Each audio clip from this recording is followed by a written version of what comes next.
आज मैंने बहुत ही टेस्टी और हेल्दी मैंने यहाँ पर आज सुबह सुबह का नाश्ता बनाया है। तो ये बहुत ही ज़्यादा वेट लॉस करता है। मूंग दाल बहुत ही ज़्यादा फायदेमंद होती है और पेट का हाजमा भी सही रहता है इस तरीके से।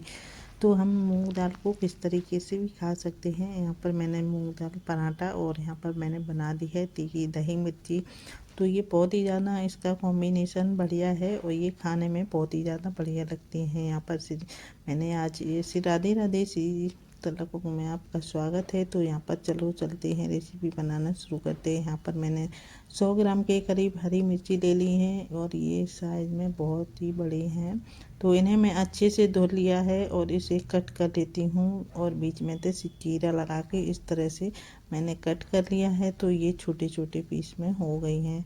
और ये मिर्ची की एक खास बात है यही है कि ये बहुत ज़्यादा बड़ी होती हैं और इसमें तीखापन बिल्कुल भी नहीं होता है। और यहाँ पर मैंने कढ़ाई रख दी है, थोड़ी सी मूंगफली दाने डालकर इसे भूंज लूँगी। थोड़ी सी मैंने सौंफ डाल दी है और ये चटक गई हैं।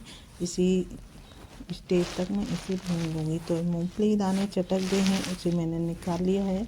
उसी कढ़ाई में 1 चम्मच तेल डाल दिया है मैंने। थोड़ी सी राई और यहाँ पर जीरा हींग थोड़ी सी डाल दी है। ऊपर से डाल दी है ये मिर्ची। तो इन्हें मैं थोड़ी देर इस तरह से चला लूँगी। तो ये थोड़ी देर चलाने के बाद जो मिर्ची है तो वो थोड़ी सी सॉफ्ट हो जाए। यहाँ पर मैंने डाल दिया है 1/4 कप मैंने दही डाल दिया है। तो दही डालने के बाद ये थोड़ी देर में इस तरह से छोड़ देती हूँ। तब तक मैं इधर आटा लगा लेती हूँ। तो मैंने आटे में थोड़ा सा जीरा नमक और यहाँ पर थोड़ी सी मैंने अजवाइन डाल के थोड़ी सी मूंग दाल डाल दी है। 1 कटोरी आटा है, 1 कटोरी मूंग की दाल है। तो मैंने यहाँ पर 2-3 चम्मच के करीब मैंने बेसन डाल लिया है। लाल मिर्ची पाउडर नमक डाल दिया है, जीरा हींग डाल दी है।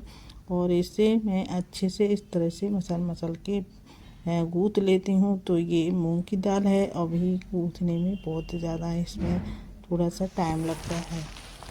आटे का एक स्मूथी सा डो लगा के तैयार कर लेती हूँ और यहाँ पर इसे रख देती हूँ थोड़ी देर के रेस्ट के लिए। तब तक इधर मिर्ची का मैं देख लेती हूँ। मैंने सारा दही का पानी ये जल चुका है और कुछ इस तरीके से हो। मूंगफली और सौंफ खड़ी धनिया को मैंने पीस के दरदरा पेस्ट बना लिया है, वो डाल दिया है। इधर आटा भी मैंने सॉफ्ट कर गूँथ के रख दिया है स्मूथी सा। तो इधर मैंने डाल दिया है थोड़ा सा नमक, थोड़ा सा धनिया पाउडर और भुंजा हुआ जीरा। 1 चम्मच मैंने डाल दिया है आमचूर पाउडर खट्टा करने के लिए, क्योंकि ये वाली मिर्ची हैं जो ना तीखी होती है ना खट्टी, कोई टेस्ट नहीं होता है इनमें। तो मैंने यहाँ पर सारे मसाले को डाल दिया है। थोड़ी सी लाल मिर्ची भी डाल दी है तीखा करने के लिए। इसे थोड़ी देर चला लूँगी जो कि मसाला है इसमें अच्छे से भुन जाए और यहाँ पर उलट पलट के सारा फ्लेवर और मसाले का। तो यहाँ पर मैं अच्छे से इन्हें चला दूँगी और ये हमारी मिर्ची मसाला दही मिर्ची बनके तैयार है। इसे साइड में रख देती हूँ। इधर मैं आटे की कंडीशन देख लेती हूँ। तो आटा हमारा नमक डाल के रखा था तो ये अभी कुछ इस टाइप का ढीला हो गया है। और ये अभी देखती हूँ इससे पराठे बन पाते हैं कि नहीं। तो मैंने यहाँ पर फिर से इसमें थोड़ा सा आटा लगा के सूखा डस्ट करके और इसे मैं थोड़ा सा टाइट कर लेती हूँ। और अभी मैंने थोड़ा सा तेल लगा लिया है 1-2 बूंद के करीब। और यहाँ पर मैंने थोड़ा सूखा आटा डस्ट करके यहाँ पर इस तरीके से मैंने पराठा बेल लेती हूँ। तो अभी देखती हूँ ये चिपक रहा है कि बेल रहा है कि नहीं सही से। तो मैंने यहाँ पर बेल दिया है और ये धीरे धीरे से ये कुछ इस तरीके से हो गया है। और यहाँ पर मैं इसे डाल देती हूँ। तवा गरम हो गया है तो मैंने तवे पे डाल दिया है। तो और यहाँ पर थोड़ी देर मैं इसे छोड़ देती हूँ। उसके बाद मैंने पलट दिया है। तो पराठा हमारा इस तरह से हो गया है। ऊपर से मैंने लगा दिया है तेल लगा देती हूँ। और यहाँ पर घी लगाना चाहो बटर लगाते हो कुछ भी लगा लो बहुत ही। तो मैंने यहाँ पर तेल का यूज किया है और यहाँ पर मैंने सरसों का तेल लिया है, इसे गरम कर लिया है। थोड़ा सा इसमें घी मिला दिया है और ये हमारा क्रिस्पी क्रंची पराठा सीख के तैयार हो जाएगा। ये बहुत ही ज़्यादा दाल का है तो बहुत ज़्यादा टेस्टी लगेगा, क्योंकि जो कचौड़ियाँ दाल की कचौड़ी होती हैं वही फ्लेवर टेस्ट आ गया है। यहाँ पर मैंने दूसरा पराठा को भी बेल लिया है इसी तरह से। तो तब तक उधर हमारा पराठा सेक के तैयार हो गया है और ये दूसरा वाला भी मैंने बेल लिया है। तो इसे भी मैं सेक लेती हूँ।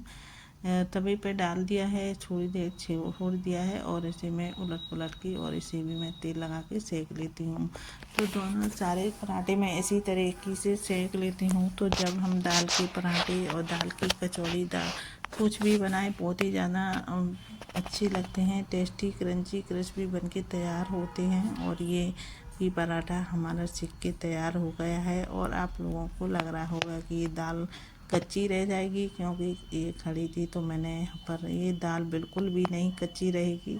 और ये इसका क्रंचीपन बहुत ही ज़्यादा अच्छा लगता है। और यहाँ पर ये वाली मिर्ची के साथ तो बहुत ही ज़्यादा टेस्टी लगती है। तो यहाँ पर ये मिर्ची दही के साथ पराठे हमारे बनके रेडी हैं और मिर्ची का अचार भी रेडी है। तो यहाँ पर मैं प्लेट लगा ली है और इसे बहुत ही ज़्यादा टेस्टी मज़ेदार सी बनके तैयार होती है। इस तरह की रेसिपी हमारी पसंद आती है तो सादा सिंपल सी है, बहुत ही ज़्यादा कोई भी घर से रखी बेसिक चीज़ों से बन जाती है। Thank you for watching, take care, bye bye. मिलते हैं एक और नई वीडियो और नई रेसिपी के साथ। एंजॉय।